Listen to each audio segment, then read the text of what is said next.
ओम नमः शिवाय।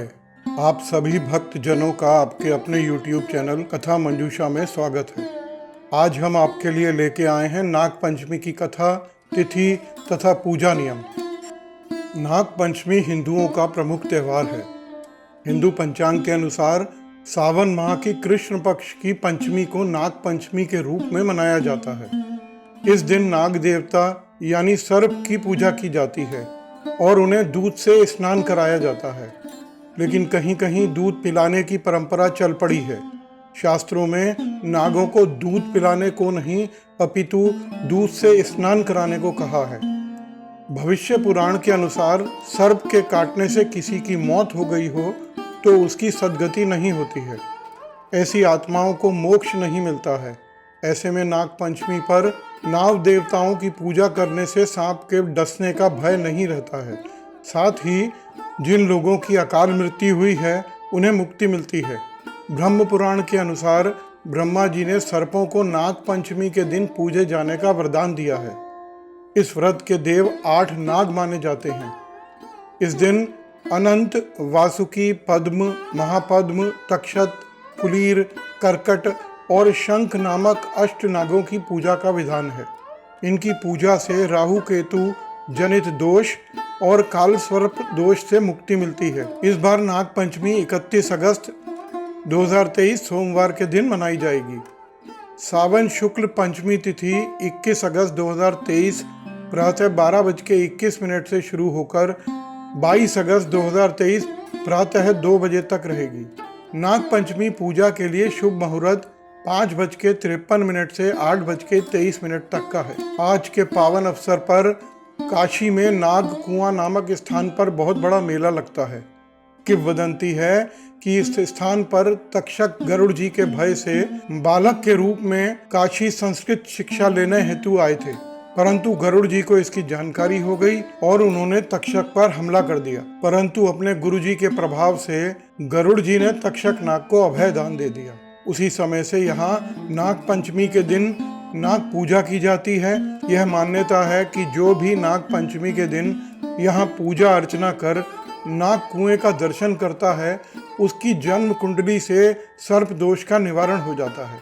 हिंदू संस्कृति ने पशु पक्षी, वृक्ष, वनस्पति सबके साथ आत्मीय संबंध जोड़ने का प्रयत्न किया है। हमारे यहाँ गाय की पूजा होती है। कई बहनें कोकिला व्रत करती हैं। कोयल के दर्शन हो अथवा उसका स्वर कान में पड़े तभी भोजन लेना, ऐसा ये व्रत है। हमारे यहाँ वृषभोत्सव के दिन बैल का पूजन किया जाता है। वट सावित्री जैसे व्रत में बरगद की पूजा की जाती है। परंतु नाग पंचमी जैसे दिन नाग का पूजन जब हम करते हैं तब हमारी संस्कृति विशिष्टता की पराकाष्ठा पर पहुंच जाती है। भारत देश कृषि प्रधान देश है। सांप खेतों की रक्षा करते हैं, इसलिए इसे क्षेत्रपाल भी कहते हैं। जीव जंतु, चूहे आदि जो फसल का नुकसान करने वाले तत्व हैं उनका नाश करके सांप हमारे खेतों को हरा भरा रखता है। सांप हमें कई मूक संदेश भी देता है। सांप के गुण देखने के हमारे पास गुणग्राही और शुभग्राही दृष्टि होनी चाहिए। भगवान दत्तात्रेय की ऐसी शुभ दृष्टि थी, इसलिए ही उन्हें प्रत्येक वस्तु से कुछ न कुछ सीख मिली। नाग पंचमी की पूजा का नियम इस प्रकार है। पंचमी से एक दिन पहले यानी चतुर्थी के दिन एक बार भोजन करें। इस दिन शाम के समय भोजन करना चाहिए। पूजा करने के लिए नाग चित्र या मिट्टी के सर्प मूर्ति को लकड़ी की चौकी पर स्थापित करें। अब इस पर हल्दी, रोली, चावल और फूल चढ़ाकर नाग देवता की पूजा करें। सर्प देवता को कच्चा दूध, घी और चीनी मिलाकर अर्पित करें।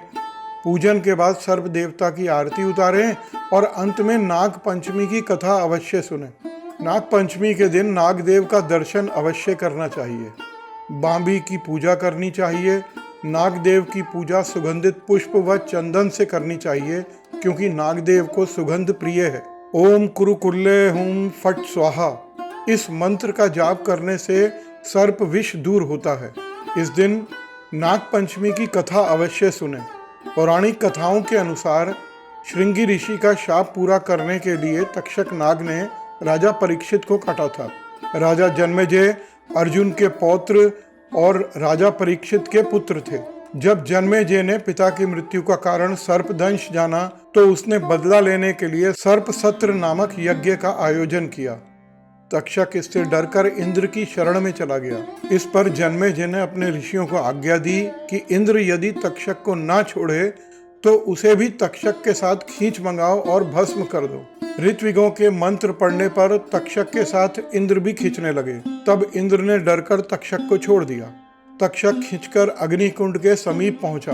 तब नागों की रक्षा के लिए ऋषि आस्तिक ने आकर जन्मेजय से प्रार्थना करी और इस कारण तक्षक नाग के बचने से नागों का वंश बच गया। वह दिन श्रावण मास की शुक्ल पक्ष की पंचमी का दिन था। आग के ताप से नागों को बचाने के लिए ऋषि ने उन पर कच्चा दूध डाल दिया था। तभी से नाग पंचमी मनाई जाने लगी।